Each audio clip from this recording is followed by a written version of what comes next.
Hello and welcome back once again to After the Credits. So before all your continuity error alarms start going off, I am reshooting this video because I was finally getting caught up on all my editing and I was getting to the end of the year finally. Got everything done, I'm like, wait, I'm missing a video. So I'm looking all over, can't find this stupid video. Looked for like 2 days, cannot find it anywhere. I know I filmed it, don't know where it's at. So we're reshooting this one. Hopefully I can remember everything I wanted to say about this one and hit all the same points, but if not, then sorry. But it is what it is. I wanted to finish off the year, so whatever.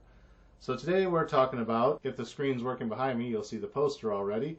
If not, then I don't know what you'll see there. But today we're talking about Downsizing, starring Matt Damon. So what did I think of Downsizing? It was an interesting film, a little bit of an environmental message, kind of on the nose. A lot of people in the theater seem to turn on it at the end, and I don't understand why, because it started to make a joke of itself at the end. To the degree that, yes, environmentalism is important, but for all the people that say it's too little too late, it's not really, because most of it's not going to affect us for a couple hundred years, and most of us will be gone by then. So I guess if you go into it like you do with An Inconceivable Truth or whatever that Al Gore documentary was, to where you want to buy into the environmental message and be all gung-ho about it while you're watching the movie, I can kind of see why you would turn on it, because it kind of snubs its nose at those types of people at the end of the movie after having a heavy environmental message at the start. But that's the only reason I could really see for people turning on it at the end. So basically, the movie is about a scientist who, following the rapid growth of environmental issues on the Earth, has been studying different ways to try to eliminate a lot of the problems. And the one thing that they were experimenting with that they didn't think would ever work, but then they actually got to work, was to shrink biological material, which they can only do with biological material, not all material, which kind of odd, but kind of makes sense once you see the process of it, because it's through injections and whatnot, and you can't really inject machinery, I guess. So they finally perfect this miniaturization process, and a few years go by, and they announce to the world, after we studied this for like 5 years, found out that it was safe for human use, myself, my wife, and I think it was like 30 or 13 colonists or something like that, all agreed to shrink ourselves, and we've lived in this little model environment, kind of like a little ecosphere type of thing, for the last 5 years, and we've managed to make it all work. We've survived.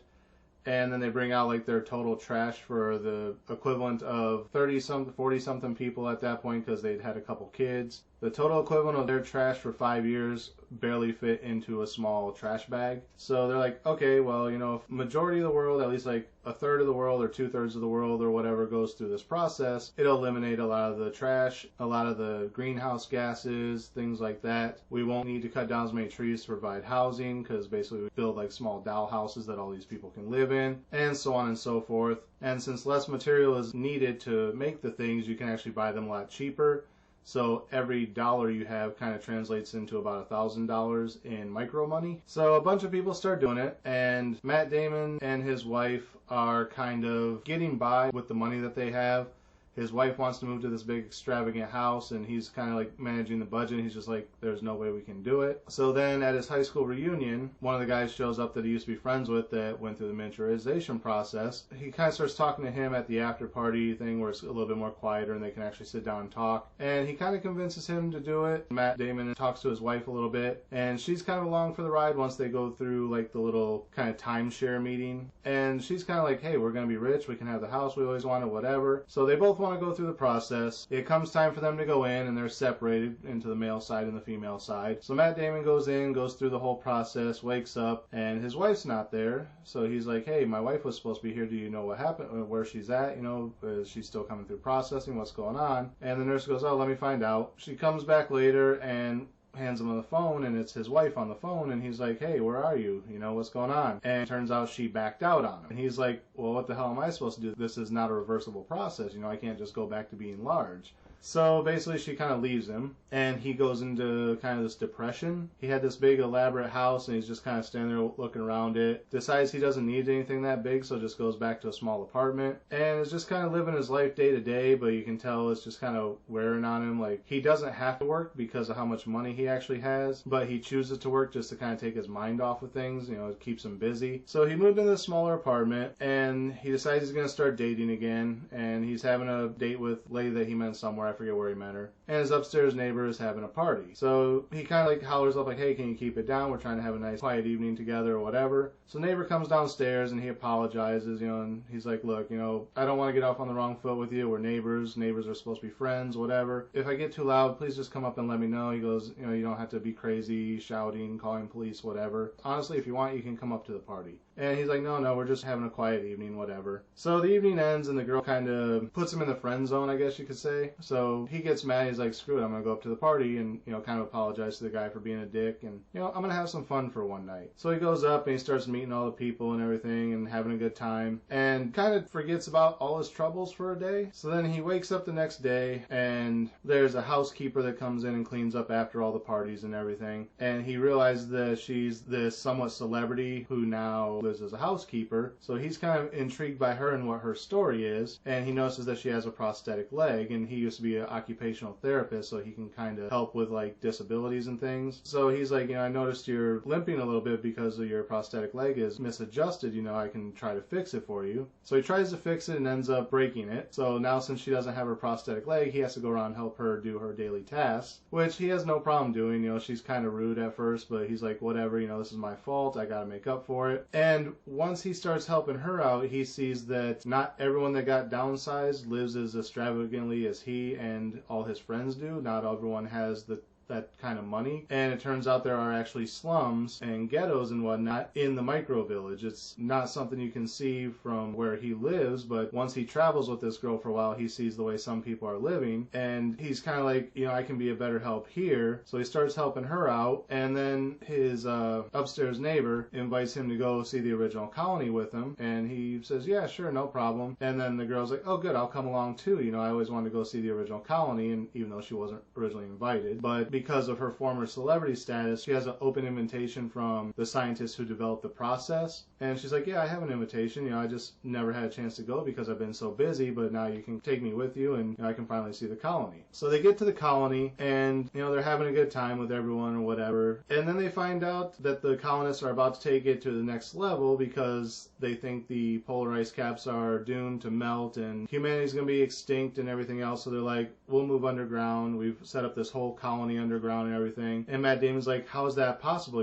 That would take millions of miles of space to do. And he's like, yeah, well, we're downsized, so what would normally take millions of miles to do, we can do in like half an acre or something like that, so it doesn't take up all that much space. And Matt Damon's character is kind of intrigued by it, and he wants to go down and live underground with them, but he wants the girl to go with him because he's grown an attachment to her. She doesn't want to go, and at that point is when the environmental message kind of turns, because even his friend, his upstairs neighbor, tells him, yeah, we may be doomed, but that's like 100, maybe 200 years away before that's actually going to hit Earth hard enough to actually cause an extinction level event. We're already in our 40s, 50s, whatever. We'll be long dead by then, so what does it matter? Why go underground and miss everything the world has to offer when, we can just go about our day-to-day lives and it won't even matter to us in the long run. So that's where it kind of turns on the environmental message, so I can kind of see people who have a strong environmental stance kind of turning on it at that point, but at the same time, it kind of makes a point. Most of the stuff we worry about now isn't going to affect us. It might affect probably not even our children, probably our grandchildren, maybe our great-grandchildren. It's not really going to affect us. So that's kind of where it turns on the environmental message. So then Matt Damon has to make a choice of whether he's going to go underground or whether he's going to stay above ground because the girl's not going to go with him. But I'm not going to tell you what he decides because that would spoil the movie. I'm really trying not to spoil what happens in movies with these. I know I kind of give you a full breakdown of the events of the movie, but it's just so I can explain other things like how the environmental message breaks down. I can't really explain that without kind of telling you what happens in the movie. And if I just told you, oh, these people are about to go underground, that has no context to the rest of everything, which is why it kind of has to be fully told.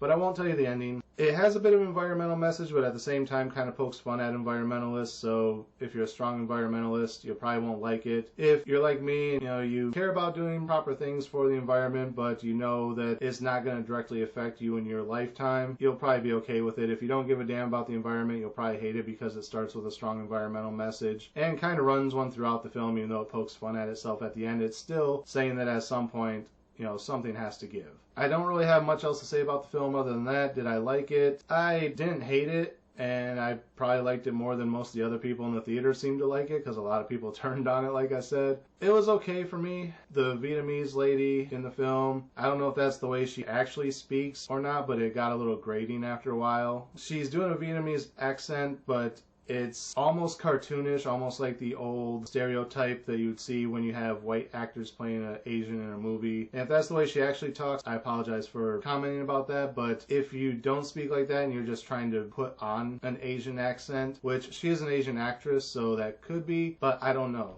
I haven't seen her outside of this that I know of to know if that's the way she really speaks or not. But it seems like it was really cartooned up for the sake of cartooning it up. And it was a bit over the top if it's not natural. If it's natural, fine, it fits. If it's not natural, then it was, yeah, just a bit over the top, a bit too cartoony for me. Other than that, I don't really have any complaints about it. Nothing really positive to say about it. I wasn't bored watching it. It actually went fairly quickly. It's a 2-hour and 15-minute movie, and you get through the first hour fairly quickly. Sitting there watching it, I was like, okay, how much longer is left on this? And when I checked the time, it had already been an hour, and I was like, wow, I only got an hour left of this? That actually went fairly quickly. So it wasn't dragging at all, at least not in my opinion. But yeah, is it something I'd watch again? Probably not actively. Like, if this was the old days when I suffered from insomnia and I would just flip through channels until I found something to watch and then try and pass out while watching it. That's how I used to rewatch a lot of movies, because they'd come on like HBO or Stars or something at like 4 in the morning, and I would just be like, oh, I've seen this before, I'll watch this, because it's something I've seen before, so I can kind of tune it out. And then if I happen to fall asleep, I didn't care. What used to irritate me was I would find a movie I actually hadn't seen and wanted to watch, and I would try to stay awake to watch it, and that would be when I'd end up falling asleep, and I would get so irritated, but then it would come on the next day and I could watch it again. So yeah, if it was a situation like that where it was just kind of on and I had nothing else to watch, I'd probably watch it again. But there's really nothing that draws me back into this, like, oh, I want to watch it over and over again because it was funny, or it had a really good this or a really good that I want to see over and over again.